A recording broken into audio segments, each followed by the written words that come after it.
Bonjour, je suis contente de vous retrouver aujourd'hui, j'espère que tout le monde va bien. Aujourd'hui, je fais cette vidéo concernant la fameuse rencontre entre Jupiter et Uranus dans le signe du Taureau. C'est une conjonction qui est très attendue, dont on parle du moins pas mal hein, sur les réseaux et sur cette chaîne, enfin sur la chaîne, sur les chaînes YouTube. Euh, je voulais voir avec vous, vous apporter mon propre regard et peut-être, pourquoi pas, vous éclairer quelque peu concernant cette fameuse rencontre. Alors, il faut savoir qu'Uranus et Jupiter se rencontrent à peu près tous les 13-14 ans. Mais euh, Uranus allant beaucoup moins vite, c'est pas dans tous les signes chaque année, bien entendu. La dernière fois qu'ils se sont rencontrés tous les deux, c'était entre le mois de décembre 2010, entre le 28 décembre et le 10 janvier 2011. Et c'était dans le signe du Poisson, entre le 26 et le 27e degré. Ils ont parcouru ensemble, en fait, 2 degrés au niveau du zodiaque. Donc vous pouvez déjà vous souvenir, ça peut vous ramener en arrière, pensez à ce que vous avez vécu à cette époque-là. C'était dans le signe des Poissons, je le précise, je ne sais pas si je l'ai dit. Donc ils ne se sont pas rencontrés en bélier, hein, ils ont sauté le bélier, on va dire ça comme ça. C'était dans le signe du Poisson. Donc vous pouvez revenir un petit peu en arrière, du coup vous essayez de vous souvenir qu'est-ce qui a bien pu se passer dans vos vies à ce moment-là. Est-ce qu'il y a eu un événement particulier?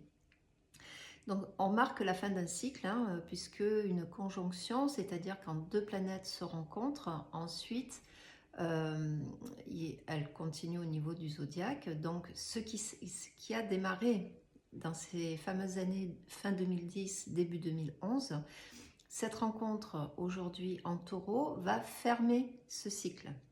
C'est-à-dire que tout ce que vous avez vécu, même si ce n'était pas dans le même signe, puisque le signe du Poisson est un signe d'eau, aujourd'hui il se rencontre dans un signe de terre. Donc ce sont deux signes qui, entre guillemets, qui s'entendent, puisque c'est des signes qui sont, on va dire, en sextile. L'eau et la terre vont bien ensemble, hein. Quand on met de l'eau sur la terre, ben, ça la nourrit. Il y a quelque chose qui pousse. Et donc vous devez peut-être sentir au fond de vous que vous arrivez à la fin d'un cycle. Surtout que nous avons eu, il y a quelques jours, la nouvelle lune doublée d'une éclipse totale du soleil avec Mercure qui rétrograde. Euh, je sais que c'est une nouvelle lune qui bouge énormément, qui a bougé énormément de monde. Alors ne me demandez pas l'actualité puisque j'en suis allergique depuis quelques années. Je survole, mais je ne suis pas là pour faire de l'astrologie mondiale. Par contre, vous devez sentir au fond de vous que vous êtes arrivé à un autre stade, à la fin d'un cycle, entre le début d'un nouveau, sous éclipse. Donc je vous rappelle quand même que l'éclipse, ça sert quand même à vous remettre sur le chemin. C'est une espèce de mise à jour qui vous permet, si vous avez un peu dévié du chemin, dans les 6 mois qui vont venir, de vous remettre quelque part à votre place, en alliant l'émotionnel, la pleine lune en balance, hein, qui était une éclipse lunaire, et la nouvelle lune en bélier, qui signe le démarrage de la roue zodiacale, qui signe le démarrage du cycle du printemps. Donc le fait de démarrer quelque chose, c'était assez nerveux. Donc avec cette rencontre entre Jupiter et Uranus dans le signe du Taureau, on va le voir, on va rentrer un petit peu plus en détail. Vous devez sentir que vous êtes arrivé en fait au bout d'un chemin. Il y a sûrement quelque chose chez vous, d'une façon subtile ou pas, hein, qui a envie d'avancer, de passer à autre chose, de développer quelque chose. Le signe du Taureau, à la base, c'est ce avec quoi on arrive, c'est nos valeurs. Alors les valeurs, on sait que c'est rattaché à la maison 2, c'est rattaché à Vénus.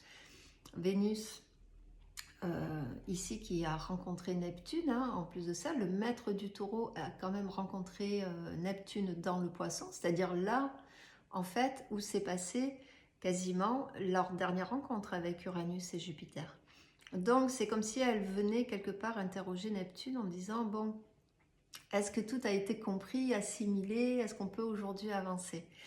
Donc cette terre du taureau, c'est une terre qui est fixe, qui ne bouge pas. On est au plein milieu du printemps. Le printemps est bien installé. Il n'aime pas trop les changements. C'est un signe courageux. Il fait les choses à sa façon, à sa manière, mais surtout il prend son temps. Pour ça, il se rapproche un petit peu aussi du Capricorne, qui ont un petit peu la même tendance à avancer un pas à la fois, faire les choses. Ils ont un objectif, ils visent l'objectif et ils prennent le temps, peu importe le temps que ça leur prend, mais ils vont vers cet objectif-là. La terre du taureau, c'est la terre de Gaïa, quelque part. Hein. C'est elle qui nous apporte la nourriture. Donc c'est le signe de l'agriculture. Hein. Et d'ailleurs, ça a bien bougé il y a quelques mois en arrière, hein, au niveau des agriculteurs, on l'a bien vu.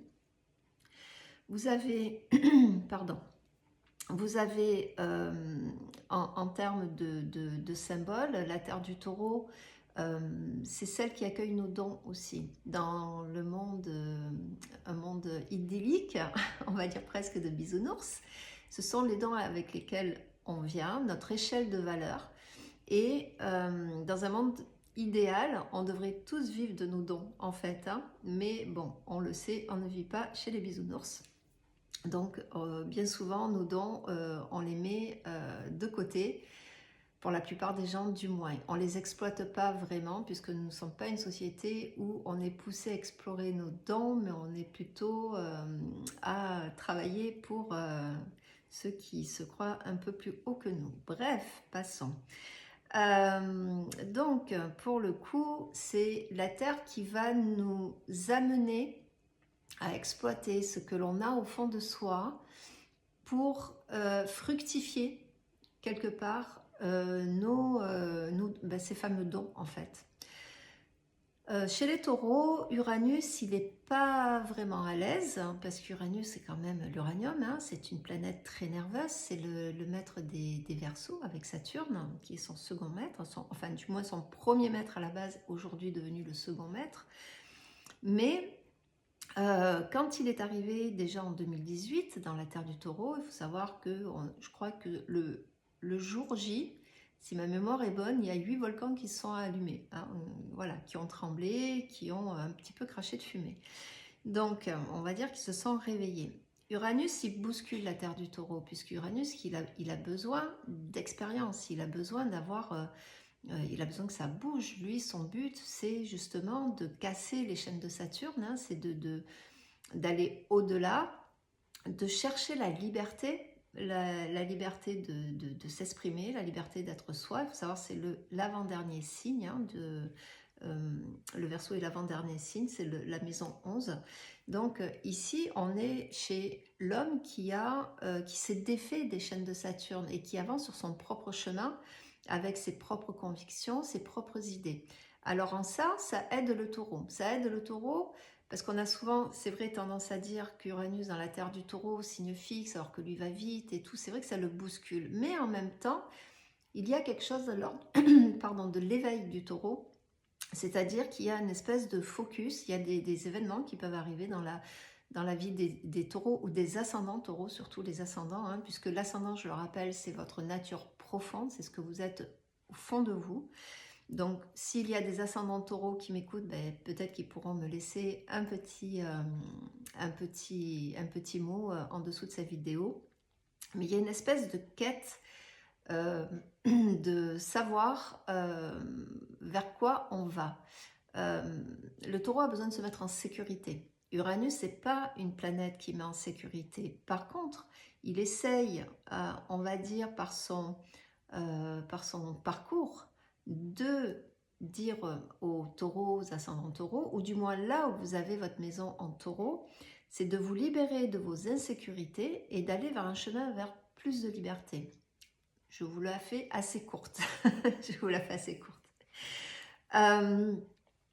Aujourd'hui, ils vont se rencontrer entre le 18 et le 21 avril. Alors, contrairement à la dernière fois où ça a duré un petit peu plus longtemps, on va dire une quinzaine de jours, en Poisson, là aujourd'hui, Jupiter, comme il arrive de sa rétrogradation, va beaucoup plus vite.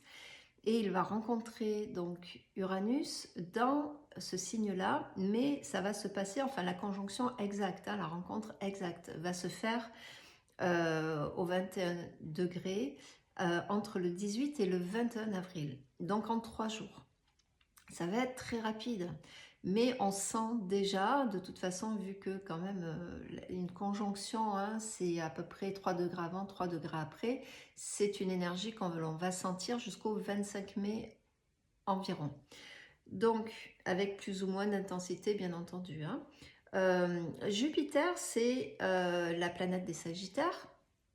Alors, c'est la grande planète bénéfique, hein, qui a cette réputation d'être bénéfique, d'apporter la manne, d'apporter...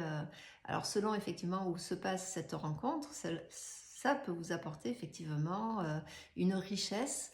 Alors, pas richesse du style, vous allez devenir millionnaire, parce que la richesse, elle peut se faire d'une façon monétaire, mais ça peut être la richesse des rencontres, avoir le job de ses rêves, voilà. Il peut y avoir plein de choses, hein, rencontrer l'homme de sa vie ou la femme de sa vie.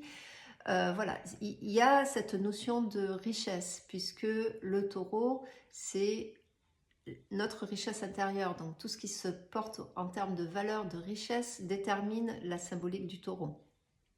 La terre est riche, la Gaïa est riche, elle est généreuse, on mange grâce à elle. Même si malheureusement aujourd'hui on l'exploite et que si ça continue, ben, elle le sera de moins en moins.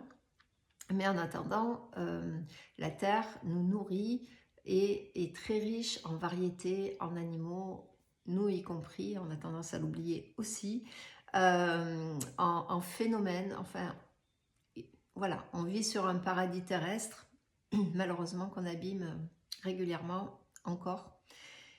Et il y a quelque chose aussi depuis 2018, il y a beaucoup de choses, d'ailleurs on peut le voir en termes d'écologie qui se fait, même, je ne parle pas de ce qu'on nous propose, hein, qui n'est pas vraiment écologique, hein, c'est du greenwatch, je crois qu'on appelle ça, mais par contre, en termes de conscience collective, effectivement, on parle de plus en plus de réchauffement climatique, on éveille les gens à être plus pondérés, à vivre moins sur les acquis, hein, parce que c'est vrai que nous, du moins en Occident, dans notre pays, on est quand même confortable, hein, on ouvre un robinet, il y a de l'eau. Au niveau des températures, c'est quand même tempéré, tout pousse chez nous, quasiment. Enfin, on a beaucoup de chance, hein, on a tendance à l'oublier, on a tendance à pointer du doigt ce qui ne va pas, mais c'est important aussi de regarder tout ce que nous avons déjà et qui nous nourrit, permet de nourrir nos enfants, de les voir grandir finalement sur une terre qui est généreuse, du moins là où je vous parle, dans notre pays à nous. Hein. Donc cette notion de Jupiter, c'est le signe, il représente le signe des Sagittaires, et la maison 9. Donc c'est quelque chose qui est relié à tout ce qui est la philosophie, tout ce qui est la forme de pensée. Hein. La maison 9 fait face à la maison 3, donc qui est juste après le taureau. La maison 3, ce sont nos premiers liens, ce sont la fratrie, ce sont les gens de proximité, les voisins, la petite école, c'est la sociabilisation, ce sont les tout premiers liens qu'on fait en dehors.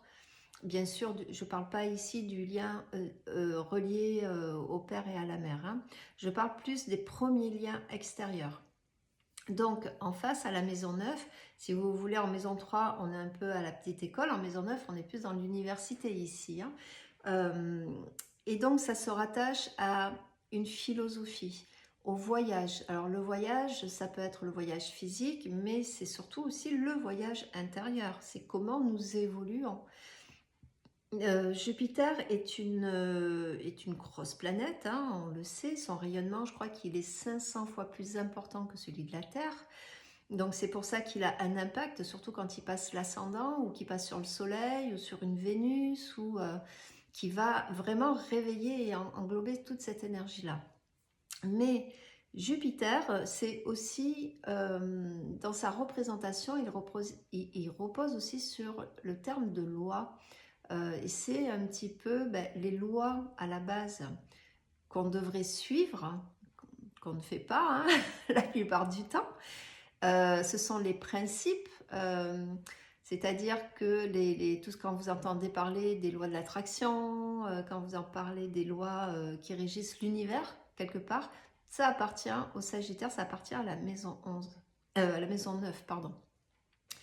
Et donc, quand on ramène la loi sur un autre contexte, Jupiter, bien souvent, ça se rapporte à l'homme de loi, à l'avocat. Et derrière ça, eh bien, il y a la loi du karma. Et souvent, Jupiter, enfin moi je l'ai observé assez souvent, notamment quand il y a le décès d'une personne, Jupiter, eh bien, il est toujours placé à un endroit très stratégique. C'est-à-dire que Jupiter va rendre en quelque sorte, excusez-moi, j'y arrive pas ce matin, va rendre en quelque sorte,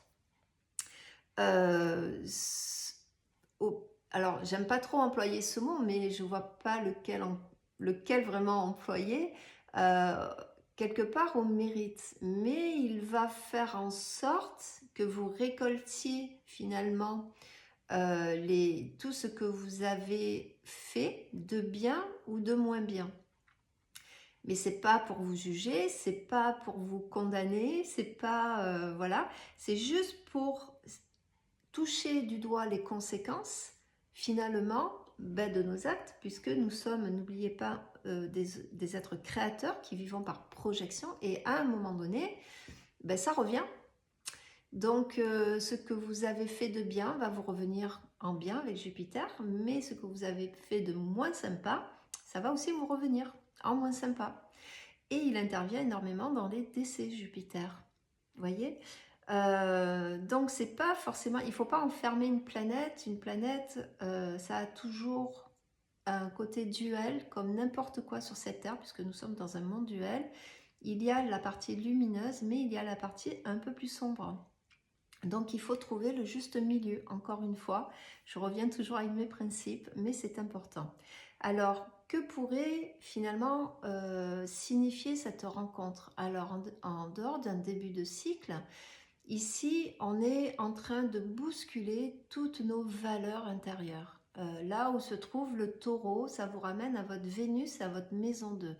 Alors, bien entendu, ici, on fait du générique, je ne vais pas faire du cas par cas, hein, bien entendu. Mais par contre, c'est important, c'est de regarder où se trouve la maison 2, où se trouve Vénus, mais aussi où se trouve votre maison 9 et votre Jupiter et Uranus de naissance. Certaines personnes vont être plus touchées que d'autres, mais la base de cette rencontre, Jupiter vient enfler un petit peu le travail ici d'Uranus. Alors Uranus qui n'est pas, je vous rappelle, très à l'aise dans le signe du taureau, sur une certaine façon, hein, puisque le taureau, lui, il cherche la sécurité, il ne cherche pas à bouger, hein, il est bien là où il se trouve. Il cherche à avoir une vie, à toucher au côté épicurien, c'est-à-dire à jouir un petit peu des bienfaits de sa terre. Parce qu'en face, il ne faut pas oublier que le taureau, il a le scorpion, hein, en résonance. Et le scorpion en face, c'est la désolation, c'est la transformation, c'est les crises, c'est tout ce qu'il y a de souterrain. Donc le taureau, il regarde ça, il se dit, bon, je vais aller me protéger quelque peu et on va accumuler, on va faire en sorte qu'on va être en sécurité au cas où, voilà, par projection, j'ai une petite crise scorpionesque et il m'arrive quelque chose. Donc Jupiter va enfler ces côtés-là, en fait. Donc il peut y avoir un renforcement d'un désir de se protéger dans le pire des cas. Alors je dis bien le pire des cas parce que c'est pas ce qu'Uranus veut. Lui, ce que Uranus veut dans la terre du taureau, c'est de se dire ta sécurité peut-être ne passe plus par ce que tu as, toi, décrété finalement. Donc il y a des choses qui vont bouger en termes de sentiment de sécurité, en termes de sentiment de valeur. Il peut se passer un événement dans votre vie qui vous fait réviser, revoir finalement ce côté j'avais telle valeur, je croyais à telle chose, je commence à douter là, à douter sérieusement. Est-ce que tout ce que j'ai cru jusqu'à là, c'était vrai? On a peut-être peur de se lancer justement dans un projet qui nous tient à cœur et c'est un petit peu risqué, ou du moins les gens de notre entourage vont nous dire que c'est un petit peu risqué. Alors vous avez Uranus qui pousse, qui dit non mais vas-y, t'inquiète pas, avec tes nouveaux acquis, ça va t'apporter cette nouvelle sécurité. Et Jupiter va enfler ce désir. Donc vous pourriez sauter un pas hein, entre la nouvelle lune, je rappelle, parce que j'en parle parce qu'elle est très rattachée à l'éclipse solaire, hein, et c'est l'affirmation de l'ego. Ici, on est dans l'énergie yang, hein, surtout qu'elle s'est passée en bélier. Donc, il y a quelque chose de l'ordre du feu ici qui veut bouger, qui veut avancer. Il y a quelque chose à laquelle on veut renoncer. Il y a un point dans notre vie peut-être où ça ne fonctionne plus, on s'ennuie, on tourne en rond, on n'arrive plus à penser normalement. Et cette rencontre va venir vraiment bousculer, alors à travers un événement, à travers une prise de conscience, à travers une rencontre, à travers, voilà, il peut y avoir tout et n'importe quoi. Hein. Je vous rappelle quand même qu'un thème natal, c'est comme les empreintes digitales, il n'y en a pas deux pareilles, même chez les jumeaux. Donc, c'est important de finalement aujourd'hui peut-être faire le bilan sur ce que nous avons vraiment besoin, qu'est-ce qui nous apporte hein, le côté vénusien du taureau, c'est-à-dire dans quoi je me sens bien. Et il y a peut-être quelque chose qui pousse là depuis 2018, ou même avant, hein, parce que là la conjonction elle se fait sentir quand même depuis quelques semaines hein, maintenant, depuis que Jupiter est redevenu direct hein, et se rapproche de plus en plus. Et donc cette notion, cette envie d'avancer, d'aller voir ailleurs, de voyager plus loin, alors je vous rappelle, hein, le voyage, hein, ça peut être d'une façon physique comme ça peut être le voyage intérieur, de bousculer des frontières, c'est-à-dire que quand on parle de voyage, ici on parle de frontières, mais la frontière elle est juste humaine, hein, c'est-à-dire de dépasser quelque chose. Ça va vous donner l'envie d'avancer sur d'autres terres, de changer finalement votre potager ici, hein, au lieu cette année, au lieu de planter des tomates, vous allez planter des courgettes, soyons fous, vivons dangereusement. Vous voyez, ça va vous donner cette envie-là. Je prends peut-être un risque, mais c'est un risque toujours calculé, mais je prends le risque. De toute façon, avec cette combinaison qu'on a eue dernièrement, c'est des gros cycles. Hein. Alors j'ai eu un commentaire sur ma précédente vidéo dont je vous remercie parce qu'elle a eu énormément de vues, beaucoup de j'aime. Mais quelqu'un m'a dit, oui, c'est toujours le commencement d'un cycle et ça finit jamais. Et oui, nous sommes des êtres qui vivons par cycle, comme la nature. On a 4 saisons, on a 4 coins cardinaux. Nous avons, voilà, on fonctionne toujours. On a un état d'éveil, un état de sommeil, on a le cycle de l'enfance, de l'adolescence, de l'âge adulte, de la vieillesse. On est des êtres de cycle ici. Et c'est important de l'intégrer, ça. On est comme les saisons, hein, c'est la même chose. On est, on se développe, on meurt. Il faut faire avec. Donc effectivement, actuellement, nous avons beaucoup de cycles qui démarrent, on le sait. On passe des étapes. Encore une fois, ne me demandez pas trop ce qui se passe dans le monde parce que moi, ça fait quelques années que je me coupe pas mal. Hein, je m'occupe de mon bien-être avant de me laisser polluer à côté. Voilà, donc ce que je pouvais dire de cette rencontre, c'est une rencontre qui va être importante, bien sûr, qui va être intéressante à vivre. Interrogez-vous sur ce que vous avez finalement envie de dépasser chez vous, parce que ça va vous pousser, hein, ça va vous pousser aux fesses, cette conjonction nous pousse un peu aux fesses, de prendre, des fois c'est peut être très subtil, c'est-à-dire c'est de prendre une autre position intérieure finalement, et de ce fait de prendre de la hauteur et de regarder les choses, les événements et les gens d'une autre façon, d'une façon qui est complètement différente, sur quelque chose qui finalement vous amène à ne plus considérer vos peurs comme, parce qu'il y a beaucoup cette notion de peur hein, dans le taureau, ces notions de peur comme quelque chose de l'ordre de la fatalité, vous voyez. Donc, moi, tout ce que je peux vous dire, c'est que nous partons sur beaucoup de choses. On passe un gros morceau, hein, ça ira beaucoup mieux après, mais on passe un gros morceau Euh, En tout cas, moi, je vous souhaite de trouver là où ça va bouger. Interrogez-vous, allez-y. De toute façon, que vous le fassiez par vous-même ou que ce soit la vie qui vous y amène, du moins ce qu'il y a d'inscrit dans votre thème natal, vous irez quand même. Parfois, on prend des chemins de traverse, mais en règle générale, avec une éclipse, le chemin de traverse, hop, on reprend une direction et on se remet sur le chemin en fonction de son évolution personnelle. Donc, cette rencontre, je vous la souhaite la plus sympa possible. Merci d'encourager ma chaîne, merci de me laisser un petit commentaire. Que vous soyez d'accord ou pas d'accord, il n'y a pas de souci, je réponds, pour l'instant je réponds à tout le monde. Merci pour vos encouragements, abonnez-vous, ça m'aide. Je commence à être assez à l'aise dans cet exercice-là, donc j'ai beaucoup de plaisir à répondre aux commentaires. Donc quoi qu'il en soit, moi je vous dis portez-vous bien, on se retrouve la prochaine fois pour l'étude de la nouvelle lune en Balance. Et je vous souhaite une excellente semaine. Soyez prudents, n'oubliez pas que Mercure rétrograde dans le Bélier, soyez prudents sur les routes.